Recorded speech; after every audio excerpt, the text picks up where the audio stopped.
दोस्तों फिर से एक बार स्वागत करते हैं आपका हम अपने YouTube channel GS study pro में। दोस्तों जैसे कि अभी आप लोग स्क्रीन पर देख पा रहे हैं, जेएसएससी के द्वारा इस वक्त एक नई वैकेंसी को निकाला गया है। नई वैकेंसी तो नहीं कहेंगे, ये वही वैकेंसी है जिसको पिछले दिनों जेएसएससी के द्वारा रद्द कर दिया गया था नियोजन नीति में संशोधन को लेकर के। ठीक है, तो ये देख लीजिए दोस्तों, वही वैकेंसी है। विज्ञापन संख्या 4/2023 के रूप में यह वैकेंसी नई आई है, नए सिरे से यह वैकेंसी आई है। और यह जेडीएलसीसी वाली वैकेंसी है दोस्तों, यानी झारखंड जेई वाली वैकेंसी है। झारखंड डिप्लोमा स्तर संयुक्त प्रतियोगिता परीक्षा 2023 नियमित रिक्ति। ठीक है, और इसी का बैकलॉग रिक्ति भी आया हुआ है। आप लोग जेएसएससी के ऑफिशियल साइट पर जाकर के उसको डाउनलोड कर सकते हैं, या तो आप हमारे टेलीग्राम ग्रुप पर भी जुड़ करके आप उसको डाउनलोड कर सकते हैं, उसका ब्राउचर। और इसका भी ब्राउचर जो है दोस्तों आपको हमारे टेलीग्राम ग्रुप पर मिल जाएगा। तो दोस्तों ये एक नई वैकेंसी आई है, और इसमें हम लोग देखेंगे कि इसमें कितने पद हैं, क्या क्या इसका एजुकेशनल क्वालिफिकेशन है, और कौन कौन से डेट से यह फॉर्म भरा जाएगा। इस फॉर्म को भरने के लिए कौन कौन एलिजिबल होंगे, वो सारी चीज़ों को हम लोग इस वीडियो में डिटेल में देखते जाएंगे। थोड़ा स्पीडली पार करेंगे, वीडियो जो कि बहुत लंबी हो जाती है, तो कोशिश करेंगे कि इसको छोटा करने का। ठीक है दोस्तों, तो चलिए देखते हैं कि जेडीएलसीसी यानी झारखंड जेई का जो वैकेंसी आया है वो किस प्रकार से आया है। तो देख लीजिए, आप यहाँ से पढ़ लीजिएगा, बहुत सारा ये चीज़ है। और इसी के आलोक में जेएसएससी के ऑफिशियल साइट पे यह वैकेंसी निकाला गया है। आप उसको लॉगिन करके इस वैकेंसी को भर सकते हैं। परीक्षा शुल्क की बात करें तो इसमें आपको 100 रुपये का परीक्षा शुल्क देना पड़ेगा। ठीक है, और 50 रुपये SC/ST के लिए, और जो निःशक्त अभ्यर्थी हैं उसके लिए। और जो जिन लोगों के द्वारा पहले इस वैकेंसी को भरा गया था उनको यह परीक्षा शुल्क उनको माफ़ होगा, लेकिन उस कंडीशन में जब वे अपने पुराने वाले नंबर को भरेंगे। ठीक है, और यह नॉन रिफंडेबल होगा। ये सब सारा चीज़, पुराना रजिस्ट्रेशन नंबर अगर आप डालते हैं तो यह आपको जो परीक्षा शुल्क है दोस्तों वो माफ़ हो जाएगा। तो चलिए हम लोग देख लेते हैं रिक्तियों का विवरण, यानी कि जो पद है, यानी कि जो पोस्ट है, वो पोस्ट क्या क्या है। ठीक है, तो देख लीजिए, कनीय अभियंता यांत्रिक यानी मैकेनिकल के लिए पेयजल एवं स्वच्छता विभाग के द्वारा निकाला गया है। कुल 26 पोस्ट है, सभी कैटेगरी के अलग अलग यहाँ पे कैटेगराइज कर दिया गया है, आप उसको यहाँ से देख सकते हैं। उसके बाद कनीय अभियंता असैनिक पेयजल एवं स्वच्छता विभाग के लिए यहाँ पे 223 पोस्ट है। उसके बाद देखेंगे स्ट्रीट लाइट इंस्पेक्टर के लिए 55 पोस्ट है, सभी कैटेगरी का अलग अलग। पाइपलाइन इंस्पेक्टर के लिए 16। दोस्तों बता देना चाहता हूँ, इसमें कुल लगभग 13 पोस्ट पर वैकेंसी होनी है। ठीक है, उसके बाद कनीय अभियंता विद्युत, ठीक है, इलेक्ट्रिकल के लिए नगर विकास एवं आवास विभाग के द्वारा 46 पद रखा गया है। 46 पोस्ट है, उसके लिए अलग अलग कैटेगरी के लिए अलग अलग। कनीय अभियंता असैनिक यानी सिविल के लिए नगर विकास एवं आवास विभाग के द्वारा 188 पद। फिर नगर विकास एवं आवास विभाग के लिए कनीय अभियंता यांत्रिक के लिए 51 पोस्ट है। उसके बाद कनीय अभियंता असैनिक यानी सिविल के लिए जल संसाधन विभाग की ओर से 400 सीट। फिर यांत्रिक के लिए जल संसाधन विभाग के लिए, मैकेनिकल के लिए कनीय अभियंता में 30। कनीय अभियंता असैनिक पथ निर्माण विभाग के लिए आपका 457 राइट। मोटरयान निरीक्षण के लिए 44 पद निकाला गया है। और कनीय अभियंता कृषि अभियंत्रण, कृषि पशुपालन एवं सहकारिता विभाग के द्वारा 11 सीट को निकाला गया है। ठीक है, उसके बाद जो अंतिम पोस्ट है वो है कनीय अभियंता विद्युत ऊर्जा विभाग के लिए। विद्युत ऊर्जा विभाग से रिलेटेड है, उसमें 4 पोस्ट है, उसमें 2 जनरल के लिए, एक SC एक ST के लिए। ठीक है, और ये जो रिक्ति है दोस्तों, ये इसमें फेरबदल हो सकता है, अधियाची विभाग के अनुरोध के आलोक में इसमें संशोधित भी हो सकता है। ठीक है, उसके बाद देख लीजिए, चौथा पॉइंट है, थोड़ा सा हम लोग इसमें जान लेते हैं कि आरक्षित वर्ग के कनीय अभियंता यांत्रिक और कनीय अभियंता विद्युत एवं मोटर निरीक्षण के कुल 11 पदों के विरुद्ध नियुक्ति हेतु विज्ञापन संख्या 5/2023 प्रकाशित किया गया है। विज्ञापन संख्या 4 एवं 5 दोनों विज्ञापनों के लिए अर्हता प्राप्त अभ्यर्थी एक ही आवेदन कर सकेंगे, और इस आशय का विकल्प ऑनलाइन आवेदन भरने के समय उसको उपलब्ध रहेगा, यानी कि ऑप्शन उस वक्त रहेगा आपको, आप सेलेक्ट करके उसको फॉर्म को भर सकते हैं। ठीक है, दोनों विज्ञापनों के लिए एक साथ आवेदन करने की स्थिति में एक ही परीक्षा शुल्क देना होगा। लेकिन और यदि कोई अभ्यर्थी सिर्फ एक आवेदन के विरुद्ध आवेदन देते हैं तो वैसे में भी उसको एक ही परीक्षा शुल्क देना होगा। ठीक है, इन दोनों विज्ञापनों के लिए एक ही परीक्षा होगा, जो कि झारखंड डिप्लोमा स्तर संयुक्त प्रतियोगिता परीक्षा 2023 यानी जेडीएलसीसी द्वारा आयोजित किया जाएगा, जेएसएससी के द्वारा। ठीक है, उसके बाद 5वां नंबर पॉइंट है, ये तो मुझे पढ़ने की आवश्यकता नहीं है कि आप पूरी तरह से आश्वस्त हो ले, संबंधित प्रमाण पत्र ले दिस दैट, वो सब करने की आवश्यकता नहीं है। चलिए बढ़ते हैं अगला 6ठा पॉइंट पर। ठीक है, 6ठा कंडिका जो है वो बताया गया है कि कंडिका 3 में जो भी वर्णित पद है उसका वेतनमान क्या होगा, यानी कि उसको आपको कितना सैलरी मिलेगा, और साथ ही साथ आपका एजुकेशनल क्वालिफिकेशन क्या होना चाहिए। तो ये जो पॉइंट अभी बताने जा रहा हूँ दोस्तों, ये बहुत ही इंपॉर्टेंट पॉइंट है। दोस्तों छोटी सी आपसे रिक्वेस्ट है, अगर आप चैनल पर फर्स्ट टाइम आए हैं और जेएसएससी से रिलेटेड इसी तरह से अपडेट पाना चाहते हैं तो चैनल को प्लीज़ सब्सक्राइब कर लीजिए, और अगर आपको वीडियो हेल्पफुल लग रही है तो प्लीज़ वीडियो को लाइक कर दीजिए।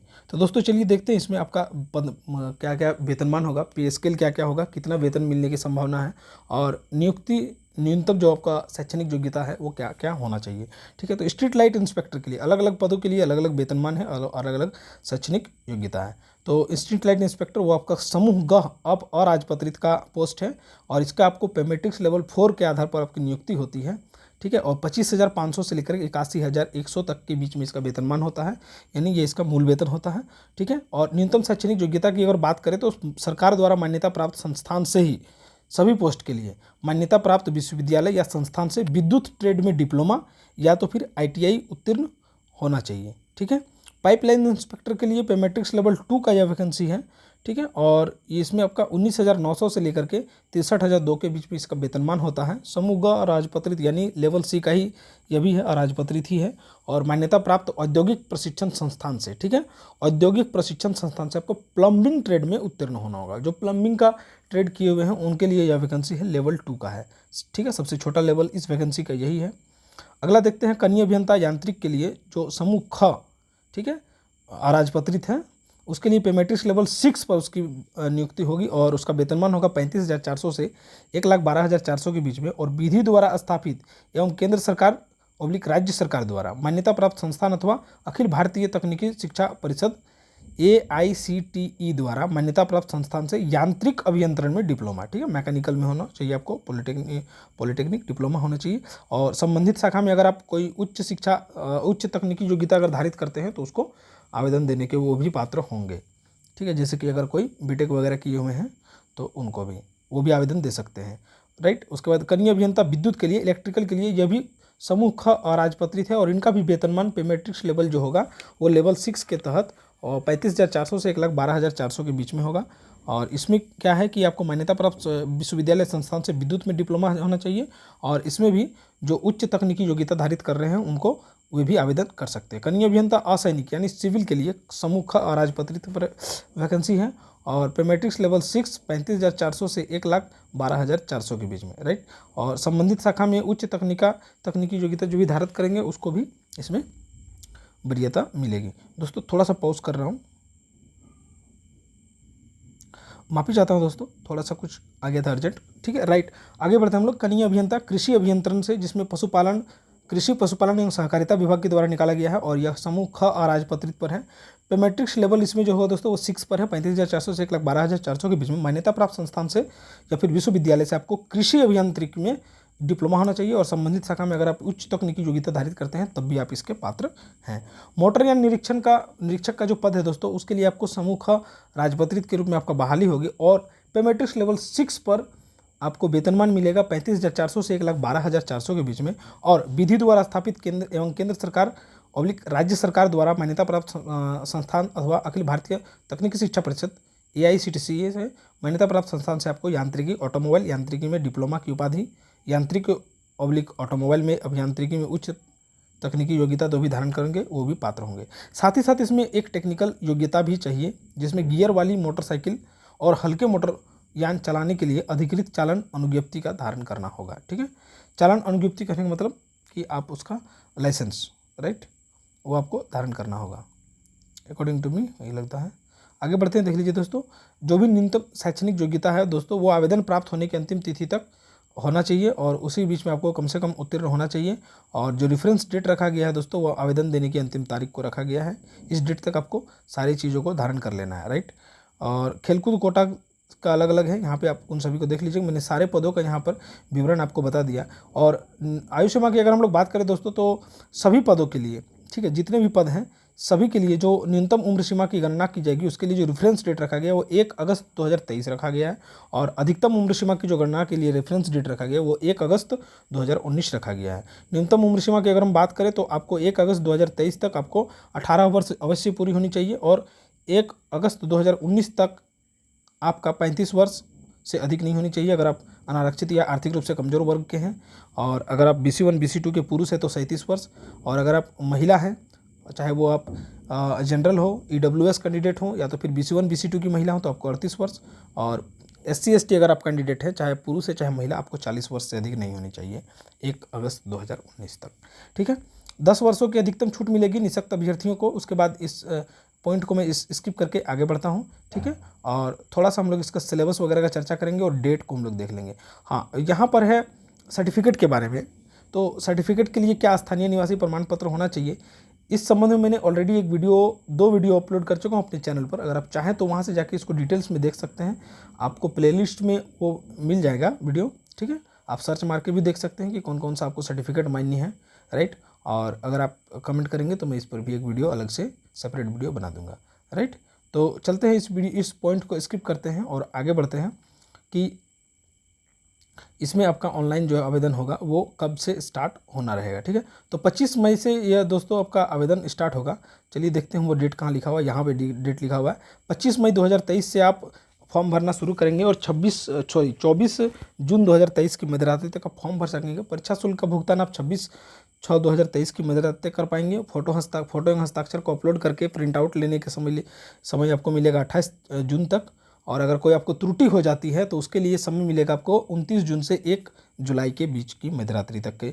लेकिन इसमें आप अपना नाम, जन्मतिथि, ईमेल आईडी और मोबाइल नंबर को करेक्शन नहीं कर सकते हैं। बाकी चीज़ें आप करेक्शन कर सकते हैं। ठीक है, और बाकी आपको परीक्षा शुल्क किस प्रकार से करना है वो समझ में आ जाएगा आपको। और यहाँ पे जब दोस्तों कुछ दिन पहले जब परीक्षा कैलेंडर जारी किया गया था, एग्जाम कैलेंडर, तो उसी में बताया गया था कि यह परीक्षा जो होगी वो CBT मोड पर ली जाएगी। ठीक है, और अगर विभिन्न अलग अलग डेट में होती है तो नॉर्मलाइजेशन के आधार पर इसका प्राप्तांक को जोड़ा जाएगा। कंप्यूटर बेस्ड पर अभ्यर्थियों की मेगा सूची जो है उसको नॉर्मलाइज के आधार पर ही किया जाएगा। तो CBT मोड पर होगी, कंप्यूटर बेस्ड पर यह टेस्ट लिया जाएगा। ठीक है, और यह जो परीक्षा होगा दोस्तों वो एक चरण में होगा, यानी सिर्फ मुख्य परीक्षा होगी। और परीक्षा में सभी प्रश्न जो होंगे वस्तुनिष्ठ और बहुविकल्प होंगे, यानी MCQ क्वेश्चन टाइप पूछे जाएंगे। और एक प्रश्न का पूर्ण अंक आपको 3 अंक मिलेगा, यानी फुल मार्क्स आपको 3 मिलेंगे और प्रत्येक सही करेंगे तो आपको 3 अंक दिए जाएंगे। और अगर आप गलत करते हैं तो सही में से 1 अंक की कटौती कर ली जाएगी, यानी 1 नंबर कटौती कर ली जाएगी। जो लैंग्वेज होगा, पत्र जो होगा दोस्तों वो बाईलैंग्वेज होगा, यानी कि हिंदी और अंग्रेजी भाषा में होंगे। ठीक है, कनीय अभियंता विद्युत, ठीक है, और असैनिक और यांत्रिक और कृषि अभियंत्रण और मोटरयान निरीक्षण के पदों के लिए आपको मुख्य परीक्षा के लिए विषय और पाठ्यक्रम यहाँ पे नीचे दिया जा रहा है। ठीक है, आप इसको एक बार जरूर से देख लीजिए दोस्तों। ये बहुत इंपॉर्टेंट है कि आपको पढ़ना क्या है, ताकि आप उस चीज़ को जान पाएंगे, तभी तो आप फॉर्म भरेंगे। ठीक है, राइट। तो सभी के लिए अलग अलग पाठ्यक्रम होंगे जो नीचे लिखा हुआ है। फिलहाल देख लीजिए, आपको जो मुख्य परीक्षा होगा उसके लिए 2 पत्र होगा। और ये जो है ना वो दोस्तों 2 सेटिंग्स में ली जाएगी और प्रत्येक परीक्षा के लिए 2 घंटे का समय मिलेगा आपको। पहला जो पेपर होगा दोस्तों वो 120 प्रश्न पर 2 घंटे का समय के साथ आपको सामान्य अभियांत्रिकी और सामान्य ज्ञान, सामान्य अभियंत्रिकी के 80 प्रश्न पूछे जाएंगे और सामान्य ज्ञान यानी GK से 40 प्रश्न पूछे जाएंगे। वहीं पेपर 2 जो होगा दोस्तों वो आपका संबंधित विषय से रहेगा। ठीक है, जिसमें 120 प्रश्न रहेंगे और समय अवधि रहेगी 2 घंटे की। और जैसे कि विद्युत के लिए अभियंता विद्युत के लिए विद्युत अभियंत्रण से, सिविल के लिए सिविल, यांत्रिक के लिए यांत्रिकी, कृषि अभियंत्रण के लिए कृषि अभियंत्रण, मोटरयान के लिए यांत्रिकी या फिर ऑटोमोबाइल अभियंत्रण से प्रश्न पूछे जाएंगे। ठीक है, परीक्षा का यहाँ पे पाठ्यक्रम यानी सिलेबस दिया हुआ है। सिविल इंजीनियरिंग का अलग है, सभी का अलग अलग है दोस्तों। तो मैं इस चीज़ को स्किप करता हूँ कि पत्र 1 जो होगा वो तो लगभग सबके लिए कॉमन होगा, राइट। सबके लिए कॉमन होगा पत्र 1, जिसमें कि सामान्य ज्ञान और आपका जो सामान्य अभियंत्रिकी है वो उससे रिलेटेड रहेगा। लेकिन पेपर 2 जो होगा दोस्तों उसमें देख लीजिए, सामान्य ज्ञान वाले में आपका क्या क्या पूछा जाएगा वो देख लेते हैं एक बार।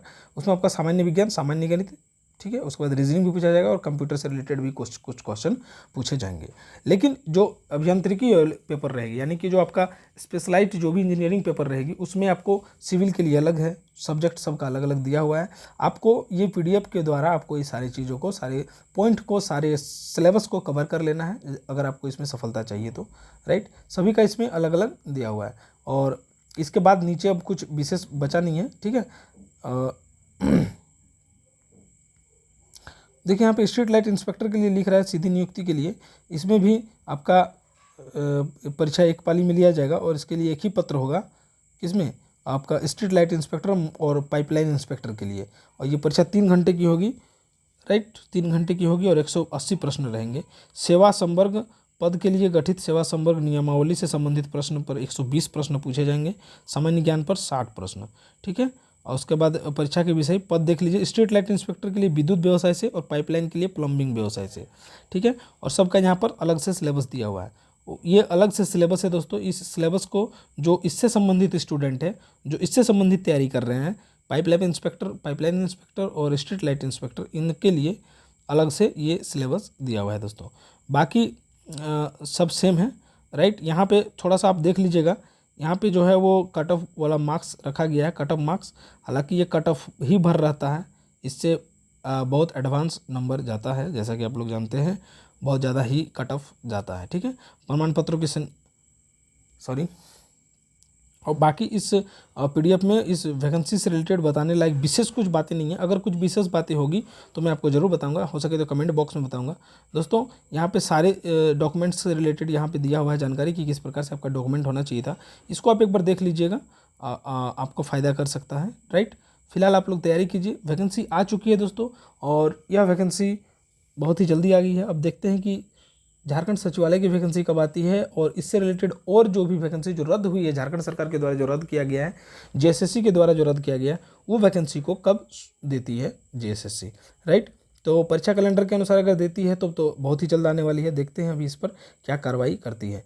दोस्तों मैं आपको बताना चाहता हूँ, जो इस वैकेंसी को भर रहे हैं या फिर इससे रिलेटेड है, उसके अलावा अगर आपके भाई बंधु जो पुलिस में जाना चाहते हैं, झारखंड पुलिस में आना चाहते हैं, तो पुलिस की भी वैकेंसी बहुत जल्द होने वाली है। जैसे कि आप लोग को पता होगा कि रोस्टर क्लियरेंस लगभग हर एक जिला से मिल चुका होगा, राइट। और उसके लिए कार्रवाई की जा रही है पुलिस मुख्यालय के स्तर से, यानी कि हर एक कैटेगरी में कितने पद लेना है उससे रिलेटेड वो बना रहे हैं, अपना परफॉर्मा तैयार कर रहे हैं। उसका रिक्ति उक्ति के लिए वैकेंसी कितनी है, दिस दैट सब कर रही है जेएसएससी, ठीक है। और जल्दी ये जेएसएससी के पास भेजा जाएगा पुलिस मुख्यालय के द्वारा, और उसके बाद वहाँ से लगभग 6000 पदों के विरुद्ध इसमें वैकेंसी निकालने की संभावना है। ऐसा पेपर में भी बताया था, और मुझे भी लगता है कि वही अप्रॉक्स में वैकेंसी निकलेगी।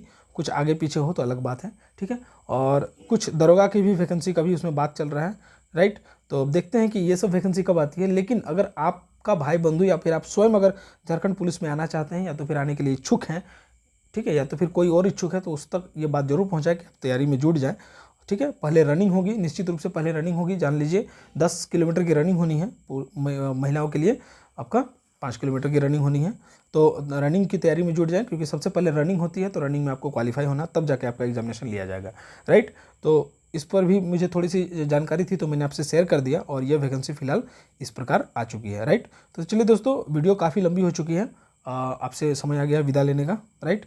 चैनल को प्लीज़ दोस्तों सब्सक्राइब कर लीजिए, और वीडियो को अगर अच्छी लगी हो तो प्लीज़ लाइक करके जाइएगा। धन्यवाद, थैंक यू।